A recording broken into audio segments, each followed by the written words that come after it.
Assalamualaikum warahmatullahi wabarakatuh, anak-anak.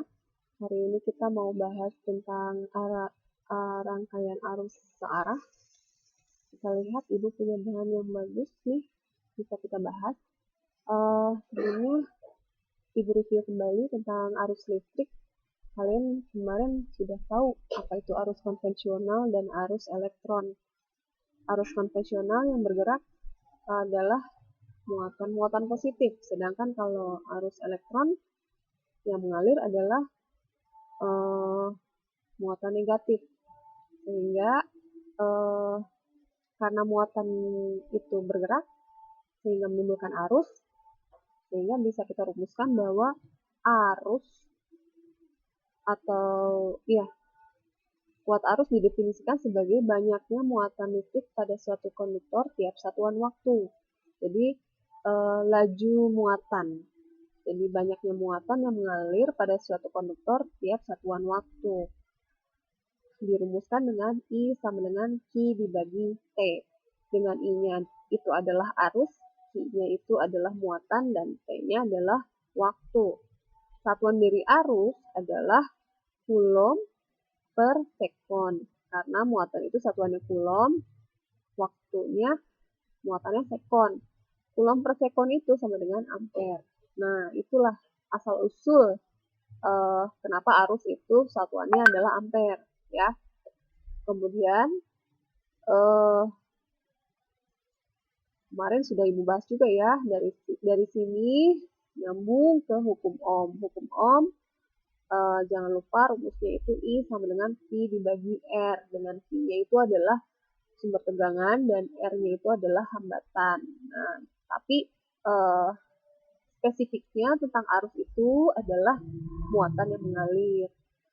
Muatan yang mengalir I dibagi T, ya. Kemudian kalau sudah masuk ke rangkaian, berlaku hukum Ohm. Selanjutnya, kemarin juga di awal ibu pernah membahas tentang hambatan. Hambatan pada bahan yang dapat menghantarkan listrik. Di antaranya adalah salah satunya konduktor, karena konduktor itu adalah menghantar listrik yang baik dibanding dengan isolator. Ya, kemarin sudah kita bahas ya. Hambatan pada konduktor dirumuskan dengan R sama dengan Rho dikali L dibagi A. Ya, jadi kalau ibu punya kawat nih sepanjang ini, kawat ini pastinya dia punya panjang, punya luas, karena dia kan biasanya bentuknya kalau kawat itu lingkaran. Kemudian kawat juga macam-macam bahannya, ada bahan dari tembaga, ada dari aluminium misalnya, atau seng, atau dan lain-lain. Setiap bahan konduktor pasti dia memiliki hambatan. Ya, hambatannya itu bisa dinyatakan dengan R sama dengan Rho dikali L dibagi A. Dengan Rho-nya itu adalah konstanta hambatan jenis, bergantung dengan jenis dari konduktor tersebut. L-nya panjang konduktor, A-nya luas penampang, dan R-nya hambatan konduktor. Ya, ini udah ibu pernah bahas ya. Kemudian ternyata nilai hambatan itu dipengaruhi oleh suhu. Kalau dipengaruhi suhu, nilai hambatannya itu dirumuskan seperti ini. Ini juga udah pernah kita bahas ya. Kemudian kita lihat nih contoh soal. Contoh soalnya kebetulan contoh soalnya tentang besarnya hambatan pada konduktor, ya. Gini ceritanya, sebuah kawat penghantar yang panjangnya 3 meter memiliki hambatan besar R. Jadi ada kawat panjangnya 3 meter. Setelah diukur, hambatannya ternyata nilainya kita simbolkan dengan R, ya. Kemudian kalau kawat itu dibagi menjadi 4 bagian yang sama panjang, maka besar hambatan masing-masing penghantar adalah, contoh soalnya sama seperti yang kemarin ya. Jadi kita mau membandingkan besarnya nilai hambatan yang panjangnya 3 meter sama hambatan yang panjangnya yang dibagi 4 bagian sama panjang. Nah, kalau hambatan kedua yang dibagi menjadi 4 bagian yang sama panjang berarti 3 dibagi 4 panjangnya ya. 3/4 itu berarti kurang lebih setiap kawat panjangnya 0,75 meter ya.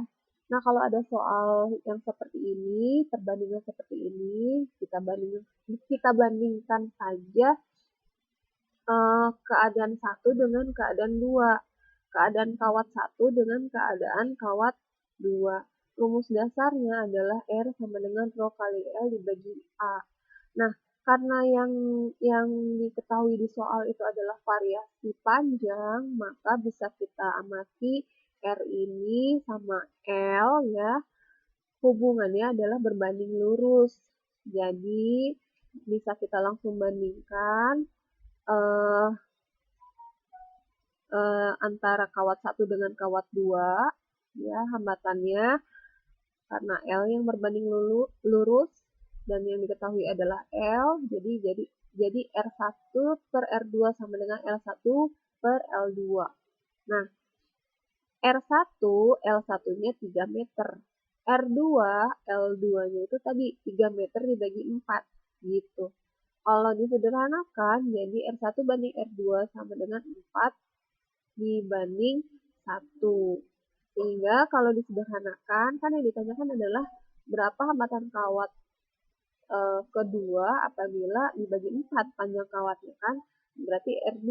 Berarti R2 sama dengan 1/4 dikali R. Gitu. Nah, kemudian ini yang baru banget kemarin dibahas bagaimana karakteristik dari rangkaian seri dan rangkaian paralel hambatan. Nah, ini yang disebut dengan rangkaian seri. Gitu, antara hambatan 1 sama hambatan 2 dan hambatan 3. Itu langsung dihubungkan, tidak ada kawat lain gitu. Nah, karakteristiknya bagaimana? Kemarin sudah Ibu bahas ya. Yang pertama, karakteristik dari hambatan seri ini adalah nilai hambatan totalnya itu adalah penjumlahan antara R1, R2, R3. Yang mana R1 ini adalah yang diapit oleh titik A dan B, terus R2 ini diapit oleh titik B dan C, R3 ini diapit oleh titik C sama titik D. Makanya R1 ini RAB, R2 ini RBC, R3 ini RCD ya. Jadi sama aja tuh RAB, R1, RBC, R2, RCD, R3. Lalu karakteristik lainnya untuk rangkaian seri itu adalah nilai arusnya sama besar untuk setiap hambatan.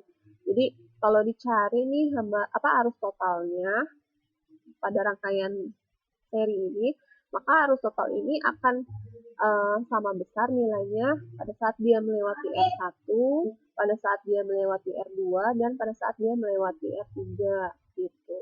Kemudian berbeda untuk nilai tegangannya. Untuk nilai tegangannya V total di sini ternyata berbeda kalau kita ukur di sini. Berbeda di sini. Berbeda dengan yang di sini. Ya.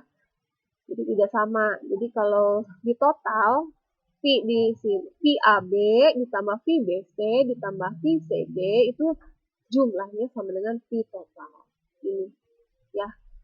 Begitu, rangkaian seri. Nah, kalau rangkaian paralel hambatan seperti ini ya. Karakteristiknya apa?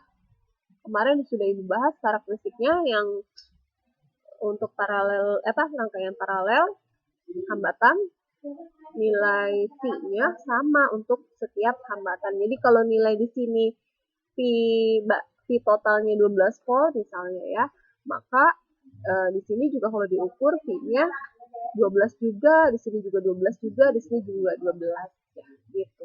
Nah, kemarin juga Ibu sudah memberikan tugas bagaimana cara memasang alat ukur untuk mengukur arus sama alat yang digunakan untuk mengukur tegangan ya. Kemarin sudah Ibu bahas.